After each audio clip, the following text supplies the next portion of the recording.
Great. Okay, so we might just as people are joining, we might just start the session. So welcome everyone. Great to see you again. For those who've joined us before, and then great to see you. Well, if you're joining us for the first time, this is the last session in the Transforming Engineering Education Learning Hub, our Learning Hub. So welcome from me, Savina Carluccio, Executive Director at ICSI, International Coalition for Sustainable Infrastructure, but also our partners for this Learning Hub, the UN Environment Programme and Duke University, particularly the Nicholas Institute for Energy, Environment and Sustainability, and Project ECHO. So today is the final of a series. This is me. So if you, I forgot to say that we are recording this meeting. So as we did for the previous sessions, and they will be made available afterwards in the ICSI YouTube channel, so you can access them.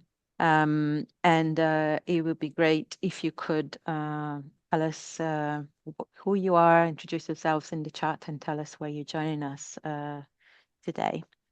So this has been quite a journey. Now we're at the last one, where today we're going to be sharing a bit of a summary of key findings and recommendations that are based on what we've heard and learned from all the previous sessions in this series.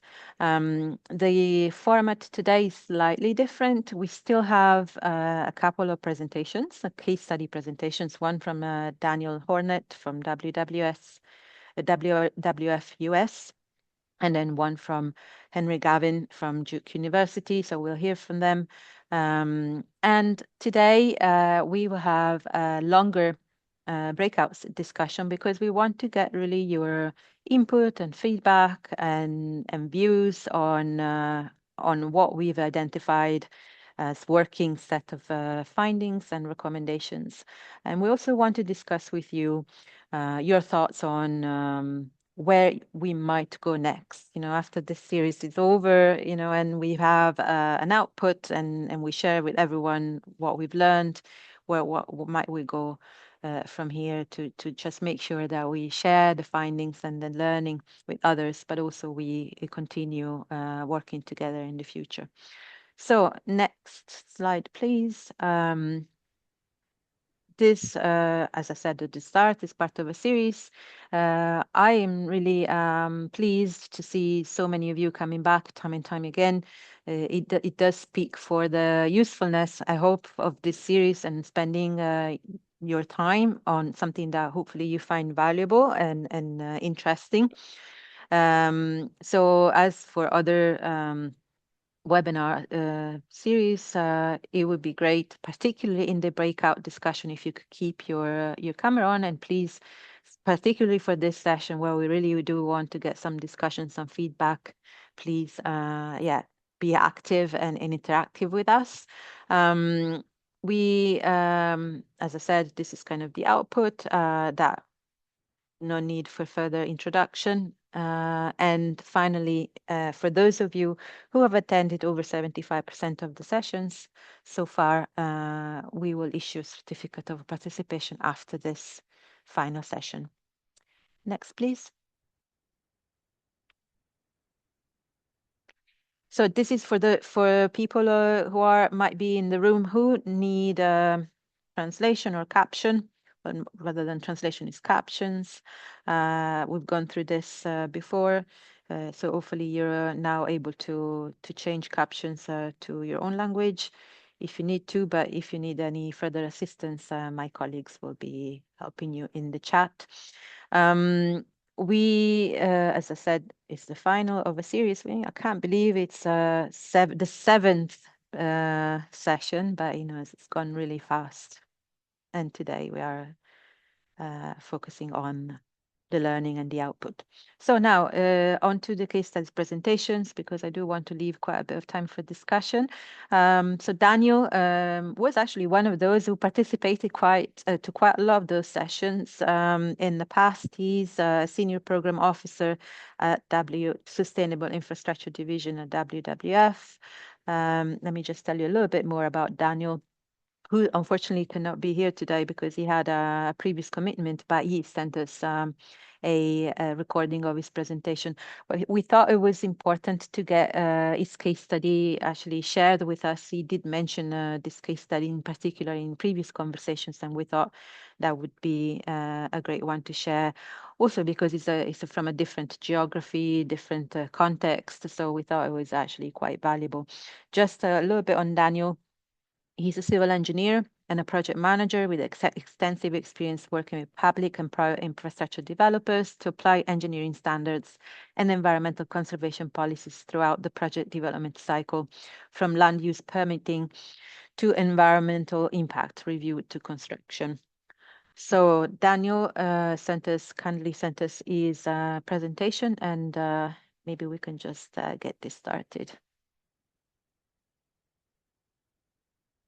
On an initiative called Align.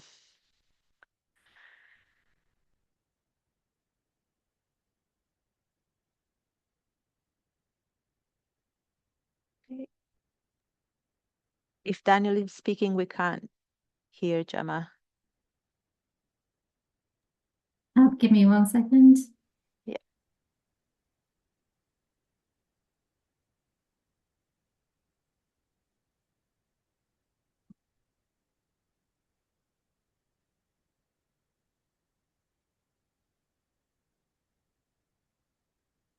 Apologies, technical glitches. We just give Gemma a chance to make it work.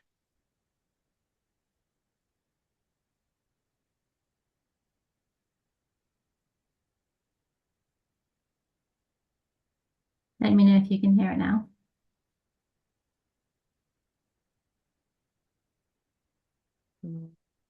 No, still not. Okay, maybe I don't know whether that's okay with you, Henry, and maybe just swap while Gemma, you work out. Swap the order of the presentation. Would that be okay with Yep. you, Henry? So let me just introduce then the second speaker for today. Apologies for the technical difficulties. So let me just then hand it over and let me introduce and hand over to Henry Gavin, who is, Henry, you have quite a bio here, and let me just go through some of it. You are the W.H. Gardner Junior Chair of Civil and Environmental Engineering and Professor in the Department of Civil and Environmental Engineering at Duke University. So Henry, you are an international regarded expert in, and this is super cool. I have to go to the list of topics: magneto-rheological material modeling, viscoelastic rolling resistance, constraint dynamics. I could go on, there's like 3 more lines of very cool topics you're an expert in. But, perhaps more on the more, I suppose, broader sense, you've obviously worked widely on seismic hazard mitigation and worked with university in Japan, Nepal, New Zealand. Obviously, you have a strong seismic engineering experience and expertise. So you're at Duke, you are a faculty network member of the Nicholas Institute, which is a co-host for this series, and a base fellow. I hope I'm not, mixing too much. Anyway, you've been one of the cornerstones, I think, in this webinar series, and attended regularly. So that's great to have you now share your thoughts and your perspectives. And so over to you.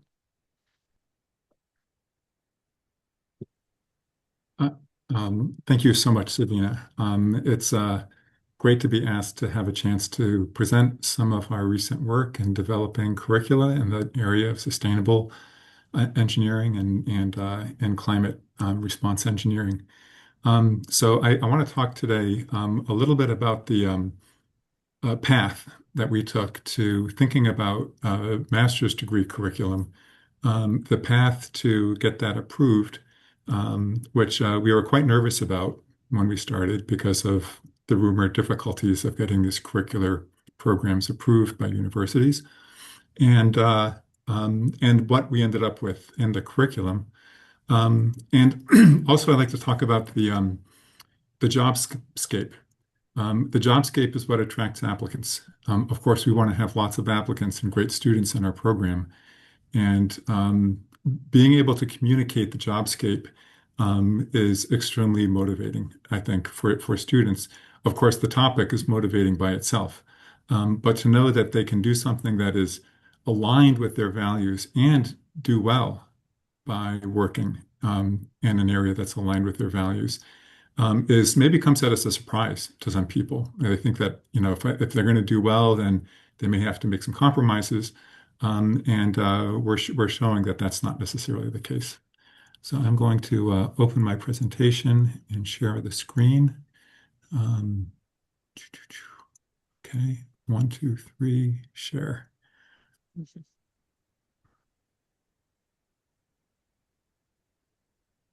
Okay, so I think you can all see that. Yeah. Okay, great. Okay, so this is the topic for today's edition of our Transforming Engineering Education is the pathway, and so this is a bit of a case study of how we proceeded with that. I'm just going to go to full screen presentation mode. There we go. Okay. Okay, so I didn't have time to change my number 2 case study to the number 1 case study, but that's okay.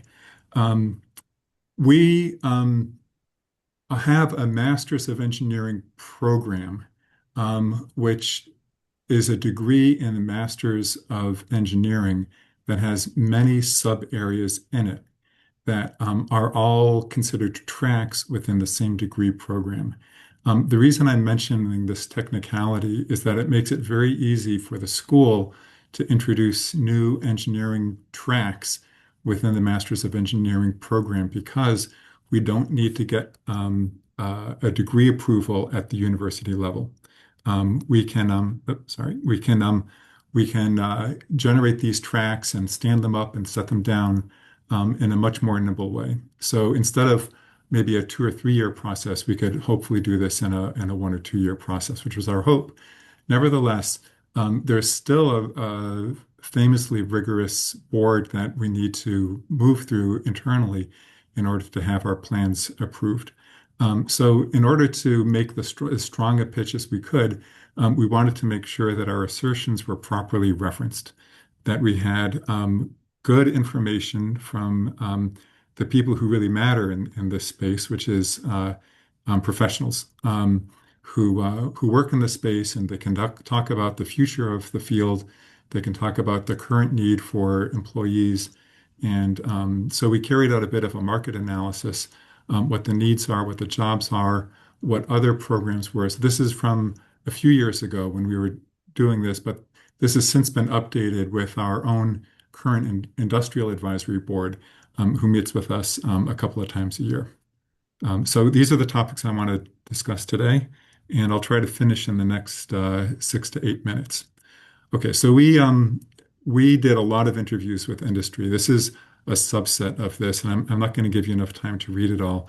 I'll share these slides with Savina afterwards, and hopefully these can all be made shareable afterwards. But there were a lot of people who we spoke with in a lot of industry areas, not all civil engineering infrastructure design areas, but all areas that need to assess engineering design, engineering solutions in the context of changing climate. And that's a very broad area, of course. So broadly speaking, I'm going to have to move this over here.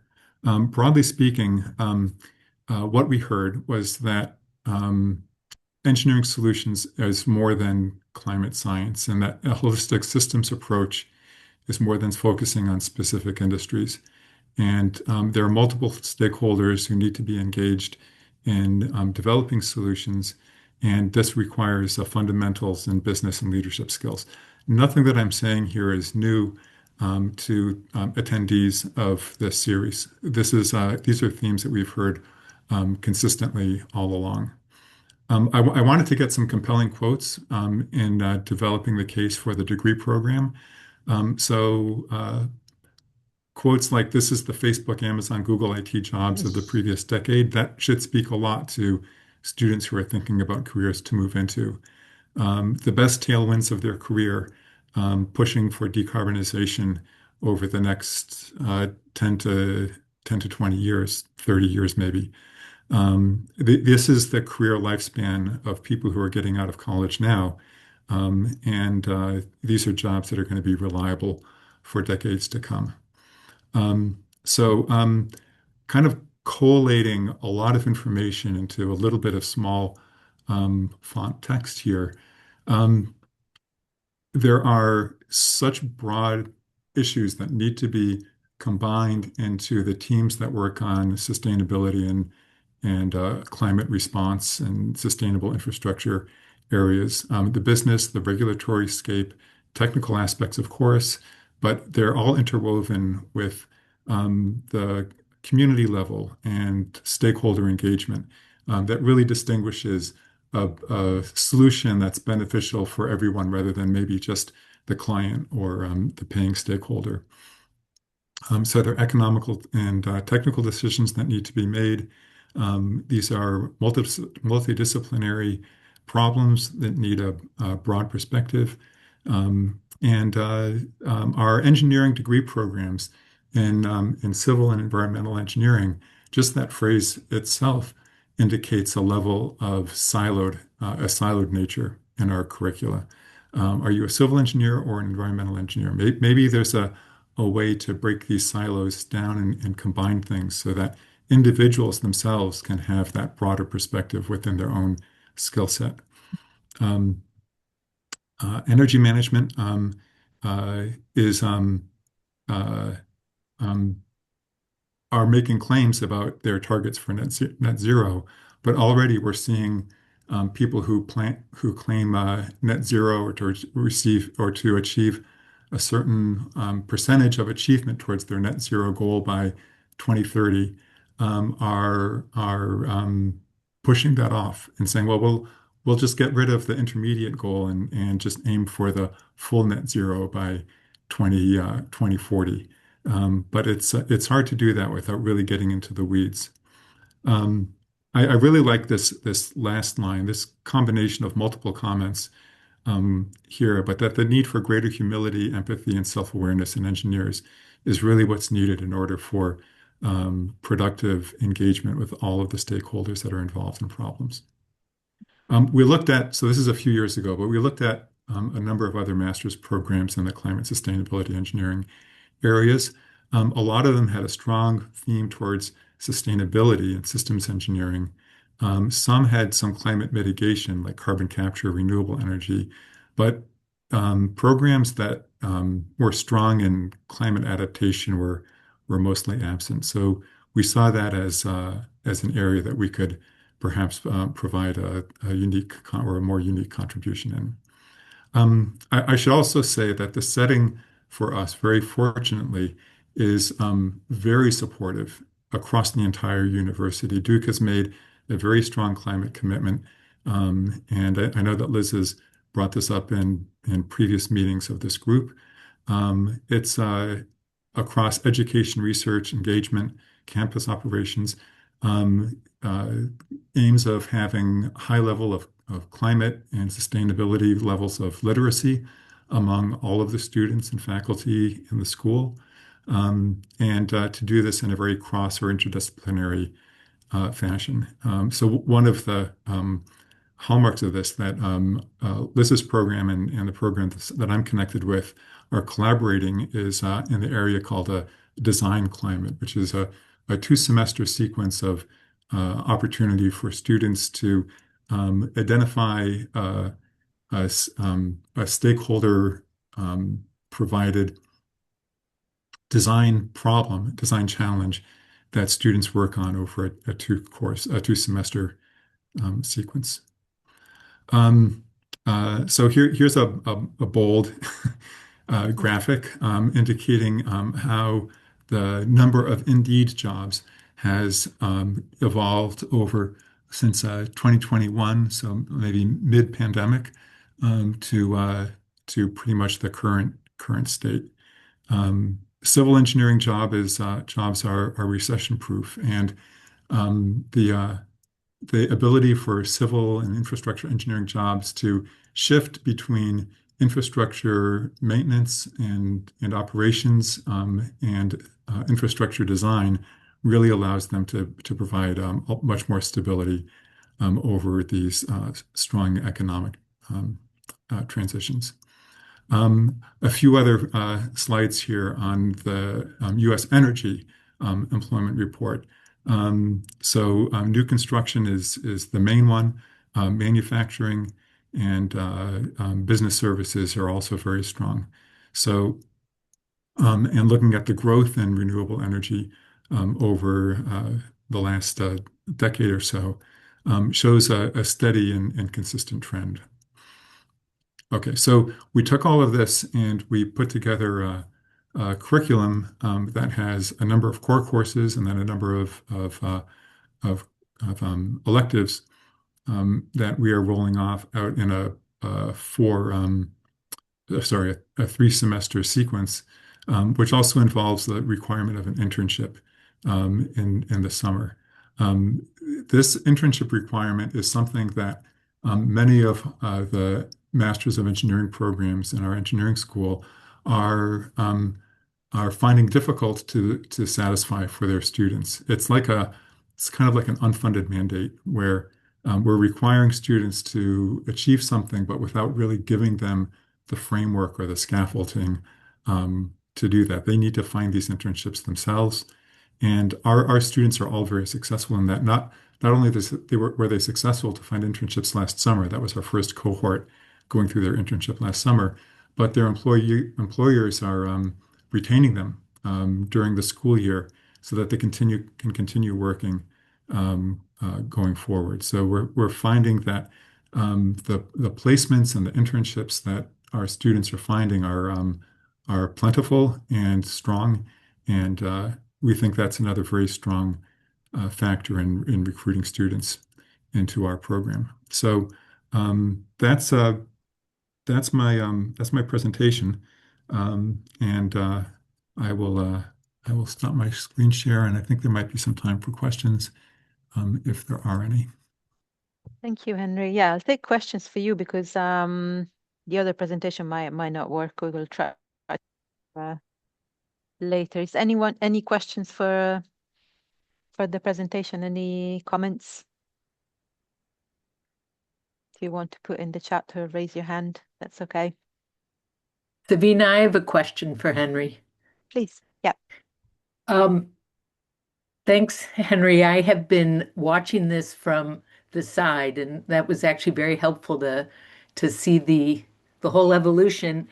The question I have is, you mentioned that it was very supportive to have the university also acknowledging and supportive, but you didn't specifically say, but it seems from my perspective that it was also extremely important that you had the dean of the school who bought into this. And I'm wondering if you think this would have been possible, you've been at Duke for a while under other deans, or do you need that level of support to get something like this through, and especially at the speed that you were able to do it?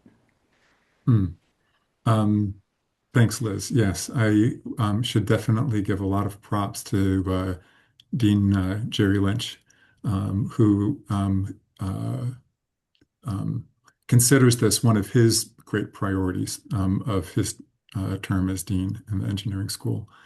And it has helped us recruit successfully for a very proficient and active and energetic director for the program, Sarah Oliver.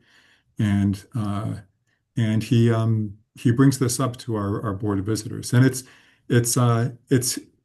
he has a personal interest in the area, but he also sees this as a very strong area for the deanly things that need to be done, and specifically raising money.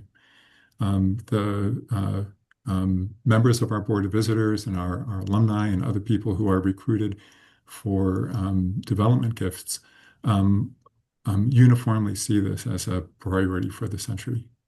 And being able to address the school's contributions to solutions for those challenges, I think is a really strong card in this hand. Great. Thank you. Susan, you got your hand up. Yes. I'm also working in a university that is really supporting development of a master's and other things, professional development, micro credentials, whatever we think the market wants, basically. And what I'm working on really is finding other people like yourselves who have sat down and thought through what these programs would look like. Because I think the biggest problem we have right now is that we don't have a discipline, right? If you're putting up a project management course, you know who would sign up for it. They know why they would sign up for it.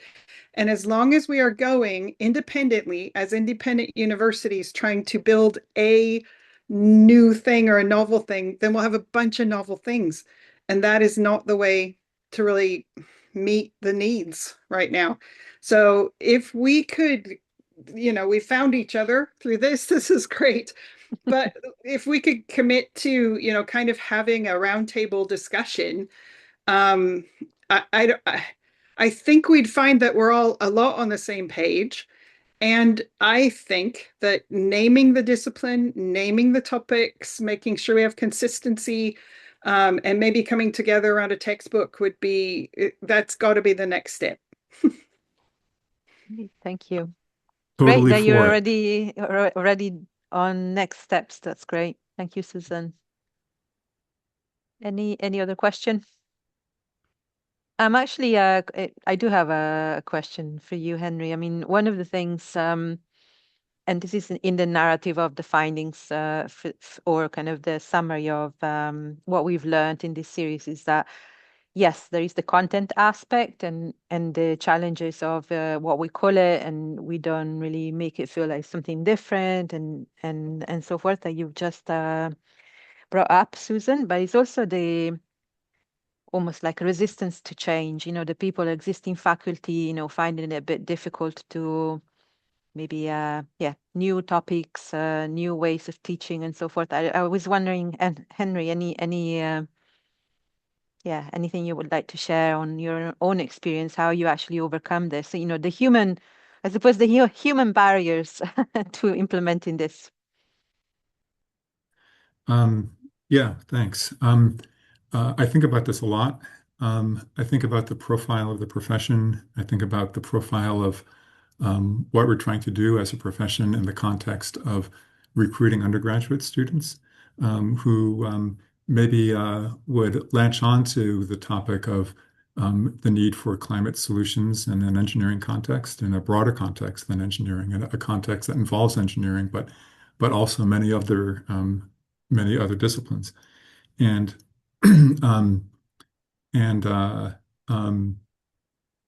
think I think there's a bit of a reckoning among civil and environmental engineering departments across the country. I was at the meeting of U.S. chairs of civil and environmental engineering departments last June. There was an education summit that followed this, and there was a little bit of hand-wringing around the observations of reducing enrollments in their programs, and it's partly due to the 2025 cliff, and there's just smaller numbers of students entering college now than there used to be. But I think relative to other majors, the decline may be larger in civil and environmental engineering. And I think a redefinition of this, or maybe an alternative, or an additional, more unifying umbrella description of our programs would attract more students as they grow to understand how critically vital this work is, and hopefully will grow to understand how strong the job market is and how interesting this work is for an entire career. Great, thank you. Okay, so I think if there's no further questions, and I can't see anyone else putting their hand up, let me see in the chat, but it looks like we probably, thank you, Henry. I mean, that was really insightful. Thanks for sharing your experience case study at Duke. Great to see this type of courses being implemented and successful. So we are giving it one more go to Daniel's presentation. Let's try.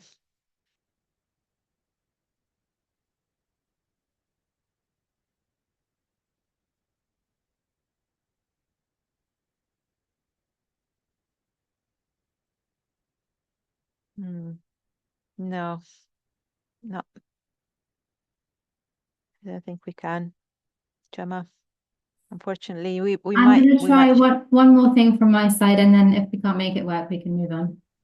Okay, one final attempt. Apologies.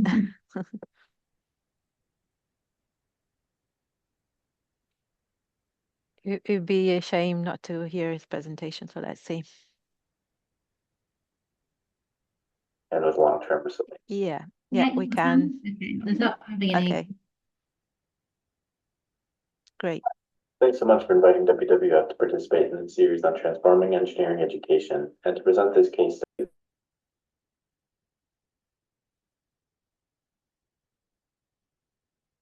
Who's gone? Gemma. About how we Oh, prepare now back. professionals to design infrastructure that's not only safe and efficient, but compatible with their ecosystems, with wildlife, and with long-term resilience. I'll be sharing a case study from the Align project, which was a USAID-funded project that ended earlier in 2025, that WWF led to integrate natural resource safeguards into linear infrastructure development across Asia, and in particular in India, Nepal, and Mongolia. Now, much of the work has global implications, but the focus on Asia was strategic. A recent McKinsey analysis estimated that Asia will require more than $70 trillion in infrastructure investment between now and 2040. And that's things like roads, rails, energy systems, water systems, ports, digital communications infrastructure, and largely and rapidly changing landscapes and biodiversity hotspots. So the opportunity to provide positive outcomes to wildlife and to nature is enormous, looking at the amount of spending to be done. But we can't solve these problems only through better mitigation or better EIAs. We need to teach the next generation of engineers how to integrate nature and ecological systems into the design from day one. That's where the concept of safeguards, which was the focus of the Align project, comes in. Safeguards are the policies, standards, and technical measures that ensure infrastructure avoids harm to people and ecosystems where possible, and if not, it minimizes impacts or restores or offsets impacts when needed. And examples of this in engineering practice might be something like installing wildlife crossings and diversion measures to prevent wildlife vehicle collisions and to reduce fragmentation of ecosystems. Could be setting standards for fencing design to reduce the amount of animals getting caught in fences, or ensuring power lines are protected to mitigate shocks to birds. These types of concepts are what our curriculum integration efforts set out to do. And we worked with universities in Nepal, India, and Mongolia through different models to integrate nature, biodiversity, and ecology concepts into the academic curricula as it relates to infrastructure. And each team developed the approach with their local universities independently, so each partnership looked a little bit different. In Nepal, we worked with both the Institute of Engineering and the Institute of Forestry to develop new courses. At the Institute of Engineering, safeguards are introduced through a dedicated elective course, which is offered to both bachelor's and master's level civil engineering students. And the course combines classroom lectures on safeguard topics with tutorials and a field-based project where students are able to see these impacts in real life. And students consistently say this field-based work is the most valuable component. They're exposed through these field-based work, in particular directly to real infrastructure sites where biodiversity and hydrology are already being affected, and they can see these concepts in action. And at the Institute of Forestry, safeguards are integrated into a master's level course, and foundational concepts of transportation ecology and infrastructure impacts are provided to more than 100 bachelor students each year. Graduates of the Institute of Forestry often work with ministries, municipalities, and development agencies, making them an important partner for engineers in the early stages of project design and approvals and EIAs. And so we're seeing here in Nepal a dual model where we're on one hand, training engineers directly to consider these ecological and sustainability topics. And on the other hand, we're strengthening the ecological and the planning expertise that the engineers rely on and that the infrastructure development process relies on. Together, these pathways will help to build a broader ecosystem of professionals who can understand how infrastructure influences biodiversity and how safeguards can improve long-term project performance. Now, in India, we worked with Shashank University on a different model, one that integrates natural resource safeguards directly into a studio-based planning course. So rather than working on a separate lecture course, this university embedded safeguards content directly into a studio program. And the studio program allowed students to work from real-world corridors and landscapes to apply ecological principles into planning problems.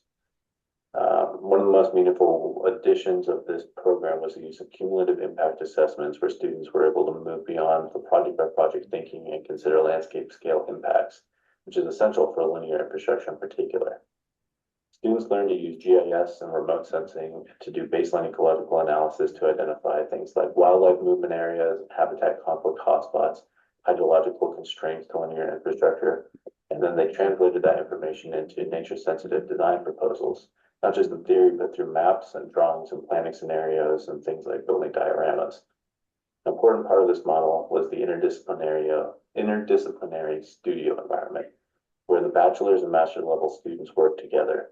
This created a dynamic where emerging practitioners will learn to communicate across levels and across specialties in the same way that they would on a professional team. And this work contributed to students being able to get job opportunities straight out of school. In Mongolia, we have a third approach that's quite different from the other two countries.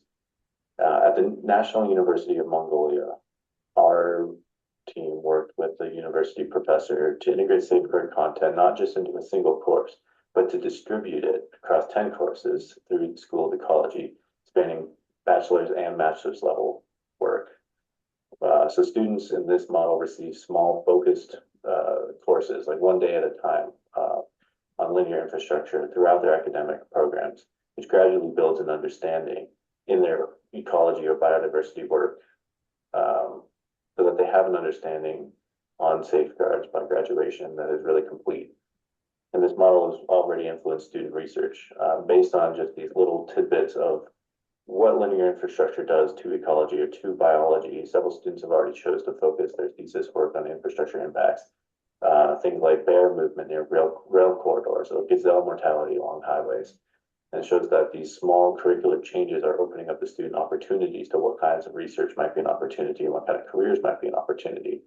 And maybe the most promising development out of this collaboration is that the professors from the National University of Mongolia are now collaborating with professors from the Mongolian University of Science and Technology to explore how ecological content, how transportation ecology can be integrated into the engineering programs. So this is representing now a bottom-up movement towards interdisciplinary curriculum reform and collaboration across these disciplinaries, across schools, looking like a strong model where we can start to make systemic change and promote systemic thinking. So across all four institutions, when we start to look at these programs, several themes emerge. Students are really enthusiastic when learning is applied and problem-based. They like seeing this work in action, and they like seeing it connected to nature.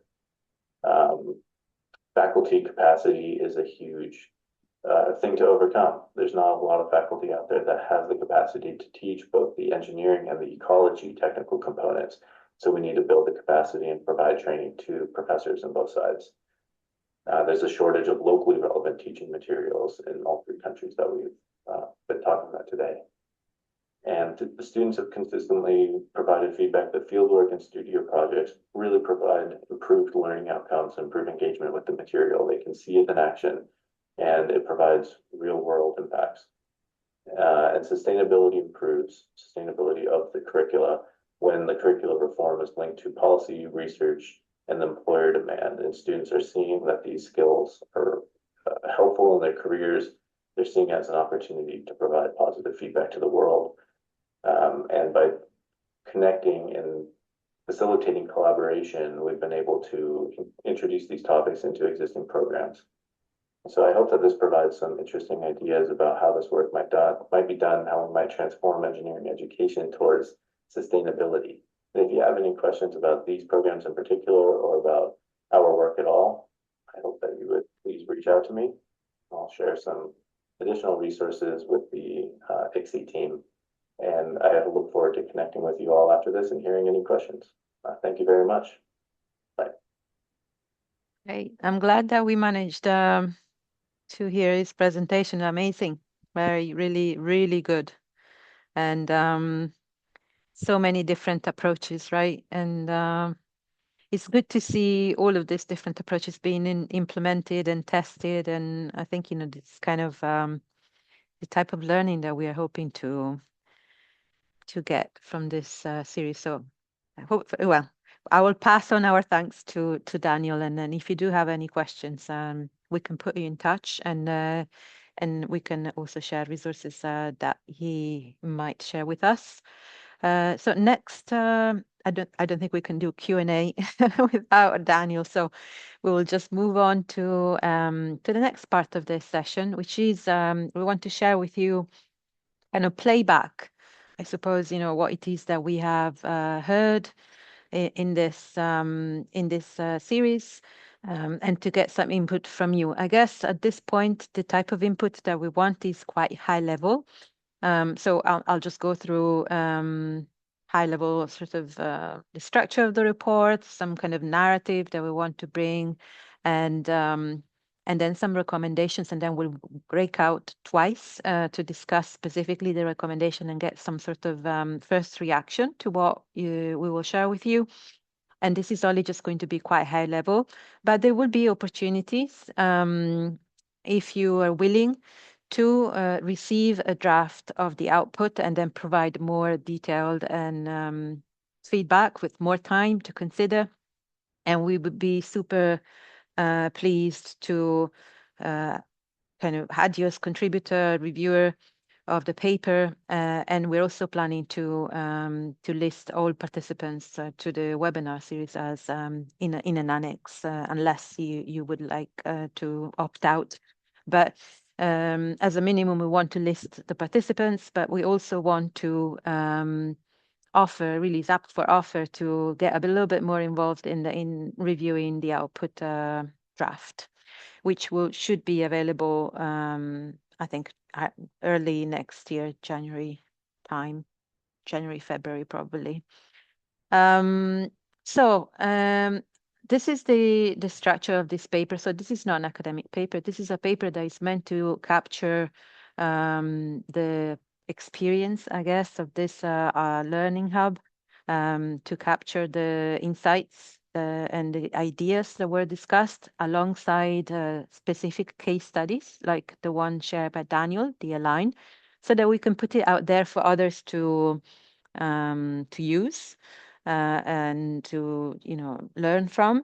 And we also want with this paper to trace a bit of a pathway from this group and what the journey we've been on, and just identifying a bit of a pathway for how people might go about transforming engineering education, again, as something that we want to put out there for others to peruse, but also for us to see whether we could maybe convene next year and find other opportunities to actually continue the conversation and continue supporting each other, I think, on transforming engineering education.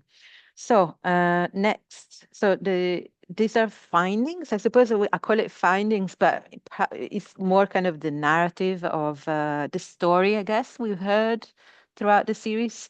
So we started from really having transforming engineering education and as something that is urgent, that is important, and has never been more urgent and important. And so this paper goes into some length to articulate why is transforming engineering education has never been more urgent and important. But this is not, as we heard many times throughout the series, not just about integrating content. It's also about the people, right, who need to make those changes within rigid structures, overloaded or curriculum, the need to make space for something new. It's a capacity problem, as Daniel was saying. There is a mindset kind of barrier, cultural resistance. So there are these barriers that they are sort of interconnected. They're not just isolated barriers. It's kind of like they kind of link to each other and making it even more difficult to overcome.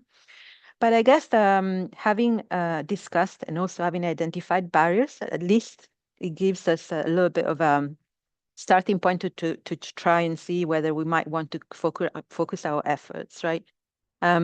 We talked about a gap, obviously, between academia and industry in terms of expectations, in terms of what's provided by academia and what the industry, it seems to be in a much more fast track in terms of the evolution of the profession and what might be needed, which is obviously hardly matched by academia that is slower to react. So there is that sort of tension.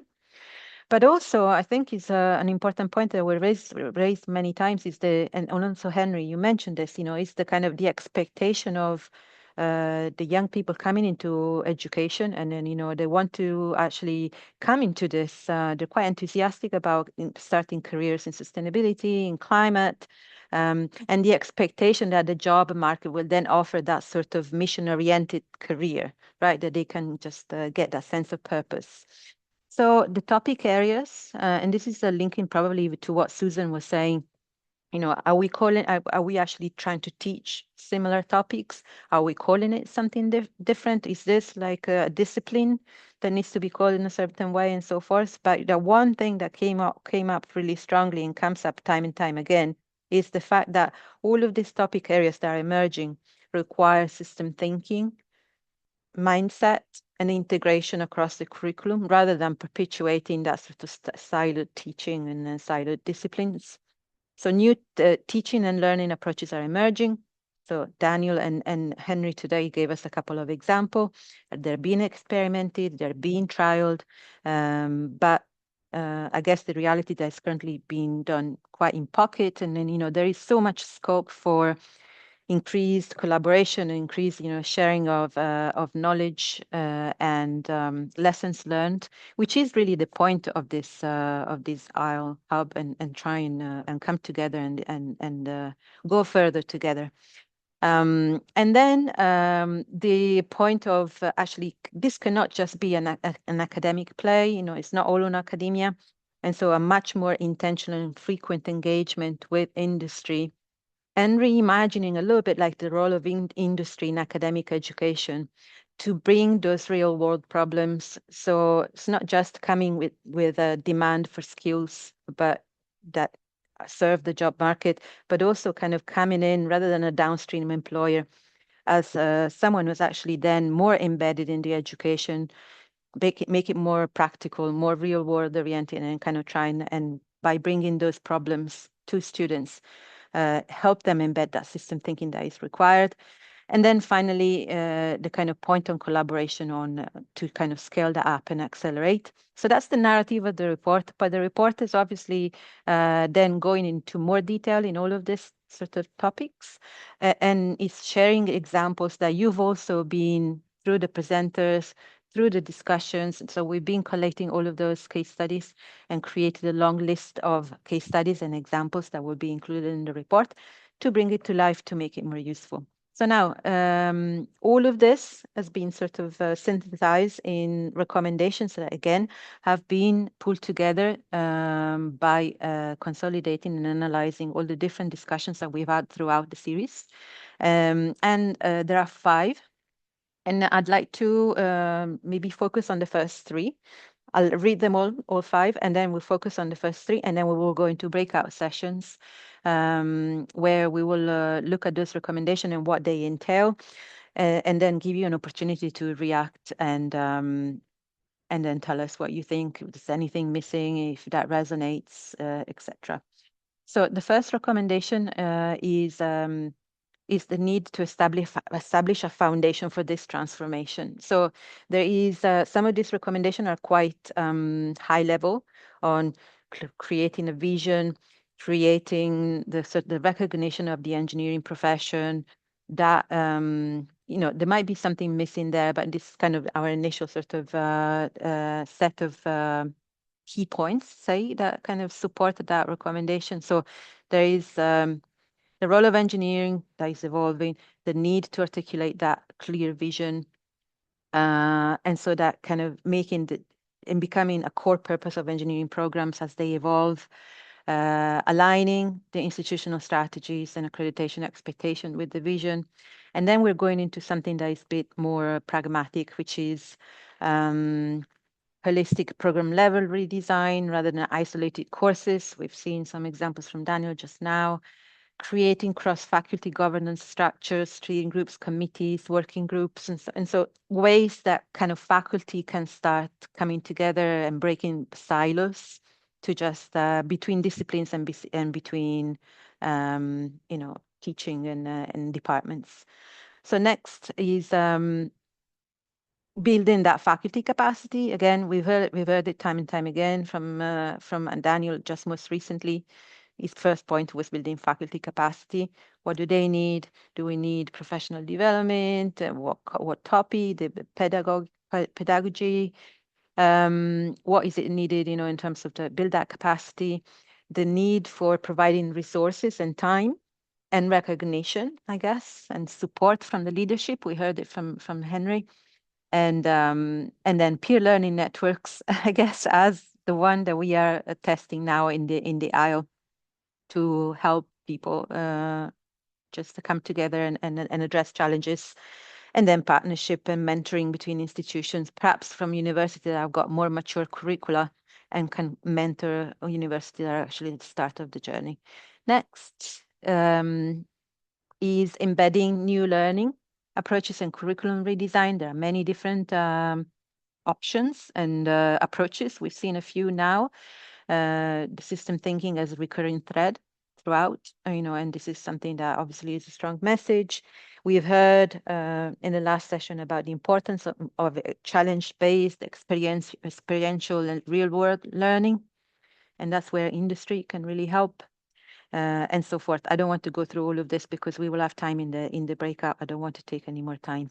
So if we can just let you react and maybe look with a little bit more time in the breakout and then tell us what you think about this recommendations. And so if my colleagues can send us to breakouts, we'll have opportunity to discuss.